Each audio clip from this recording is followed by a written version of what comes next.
Olá, pessoal, tudo bom? Vamos começar a nossa leitura, nona parte da leitura. O livro é grosso, hein, gente? Vai dar pra gente ler por bastante tempo.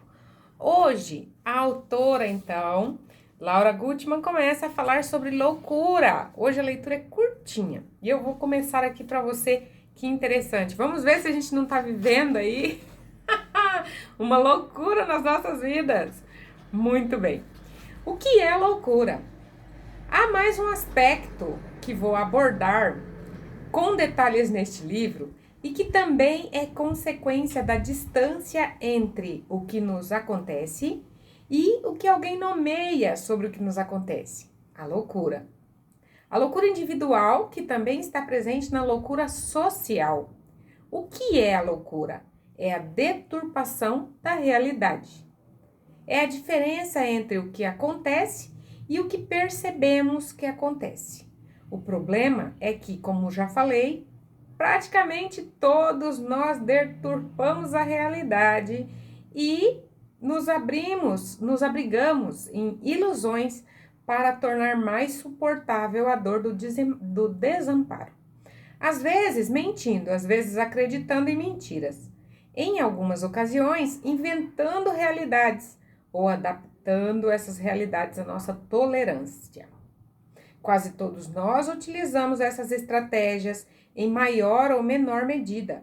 Por acaso estamos todos loucos? Talvez seja questão de escala, ainda que a loucura seja muito pouco mensurável. Sei que vou entrar em âmbitos dos quais a medicina tradicional e a psicologia se apropriaram, mas obtiveram poucos resultados com relação aos pensamentos autônomos e criativos que me sinto no total direito de investigar um pouco além. Assim como falei sobre os enganos individuais e coletivos, acho que, com relação à loucura, acontece a mesma coisa.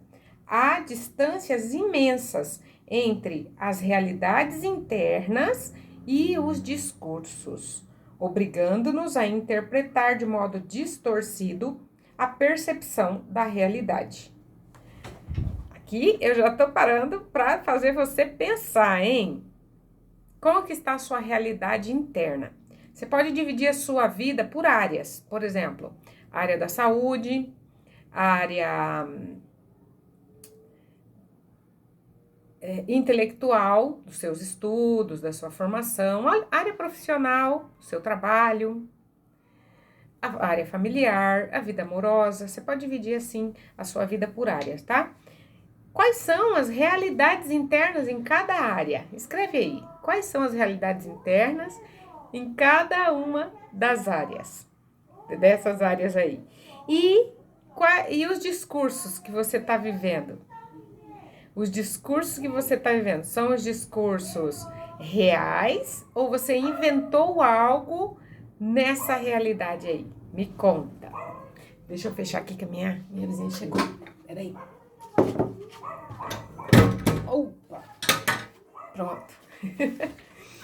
Muito bem. Então, gente, ó, há distâncias imensas entre realidade interna e o discurso que você fala sobre a realidade interna, ok? Muito bem. A loucura é justamente isso, é a deturpação da realidade. No nível individual, os assuntos que vou desenvolver nos capítulos seguintes é indiferente que algumas pessoas tenham diagnósticos de doenças mentais ou não.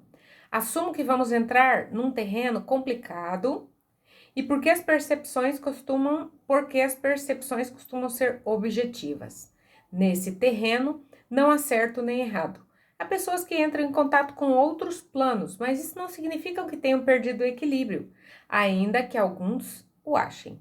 Ao longo da história, foram consideradas loucas as pessoas visionárias, ou aquelas que mostravam estalos de intuição ou capacidades levemente diferentes dos demais. Hoje em dia se fala em psicose, paranoia, esquizofrenia, mas espero poder demonstrar que se trata de consequências do desamparo materno, cruéis, portanto, evitáveis. Não estão no DNA. Essas doenças, psicose, paranoia, esquizofrenia, não estão no nosso DNA. Elas se tratam de desamparo materno cruéis. Para dizer a verdade, há um limite impreciso entre loucos e equilibrados. Concordo plenamente. Um limite muito impreciso entre loucos e equilibrados. Já que só com o fato de sairmos às ruas não deveríamos nos perguntar se o mundo inteiro enlouqueceu. Quero deixar claro que toda a minha investigação está baseada em dois grandes eixos. Por um lado, percepções e intuições pessoais da autora, da Laura Gutman, tá? Por outro lado, eu tenho todo o material de pessoas que vêm até a minha instituição e onde eu leio relatórios minuciosamente e tudo coincide com uma realidade emocional de cada indivíduo, de cada cliente. Foi assim que constatei que a distorção da realidade está mais presente em todos os discursos do que eu podia imaginar. Agora presta atenção nisso aqui, olha só. É simples, se vivemos imersos em uma realidade muito cruel, basta imaginar que estamos em um campo repleto de flores para que o cotidiano se transforme em algo mais tolerável. À medida que constatamos que o fato de fantasiar uma realidade mais benévola funciona, é óbvio que vamos continuar utilizando esse recurso, porque todos nós queremos nos sentir bem. Logo, uma vez experimentamos o remédio, e aí não queremos mais abandoná-lo. Que remédio que é aqui? Fantasiar ou pensar numa situação melhor. Gente, isso, por exemplo, o livro Poliana, né? Eu li o livro Poliana no início da minha adolescência. É a história de uma menina que vive uma situação muito difícil, morrem os dois pais, ela perde tudo, ela vai viver com outras pessoas e ela vai descobrindo formas de se manter positiva e sempre olhar o lado positivo das coisas, né? Isso aqui, agora vendo o que a autora diz, é um pedaço de loucura, não é? O que acontecia com ela era muito dura nesse livro. Então, o que ela faz? Ela começa sempre a procurar tudo de positivo, para tentar ver a melhor parte. E quem nunca tentou melhorar uma situação que está vivendo, procurando um meio, não é verdade? Logo, então, quando experimentamos esse remédio, não queremos mais abandoná-lo. Estamos acostumados a tomar doses cada vez maiores. Acessamos essa realidade paralela, que funciona como um escudo protetor diante de todos os sofrimentos. E, além disso, podemos modificá-la a nosso bel prazer.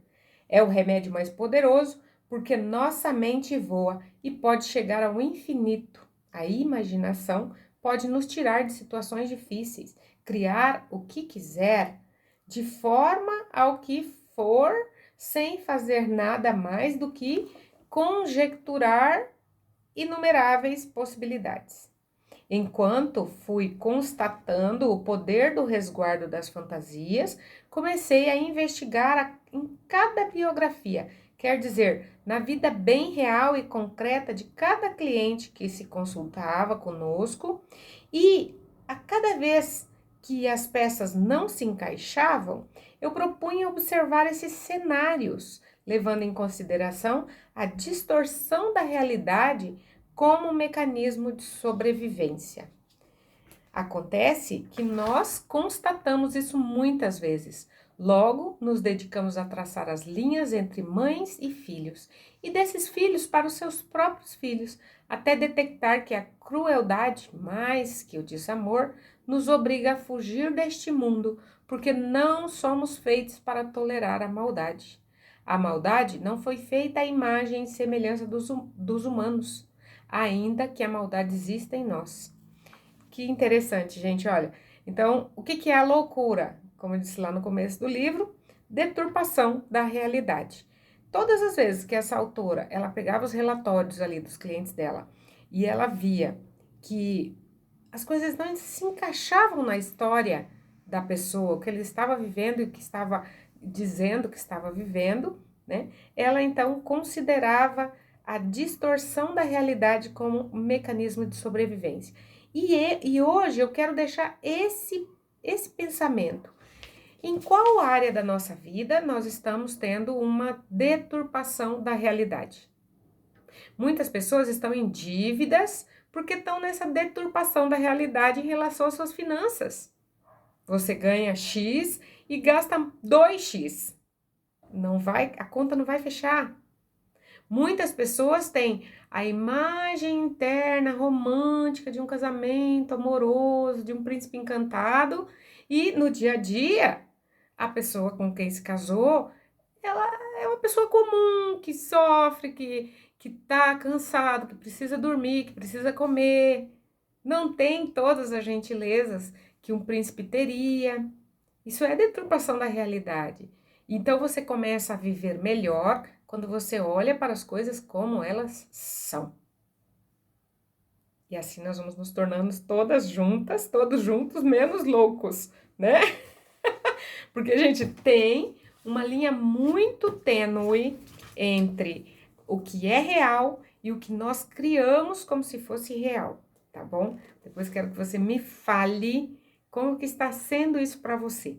Divide a sua vida em áreas: área da saúde, área espiritual, área profissional, área financeira, área filhos, né? Se você já os tem, área amorosa.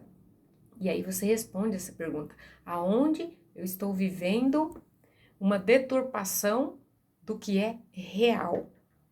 Eu conheço algumas mulheres, por exemplo, que vivem violência doméstica. E é uma deturpação, elas não vão para frente, não entram contra essas pessoas, não pedem ajuda, elas continuam vivendo aí porque elas estão vivendo uma deturpação do que é real. Tem algo, uma imagem interna de como deveria ser e tem o que está acontecendo, isto é real.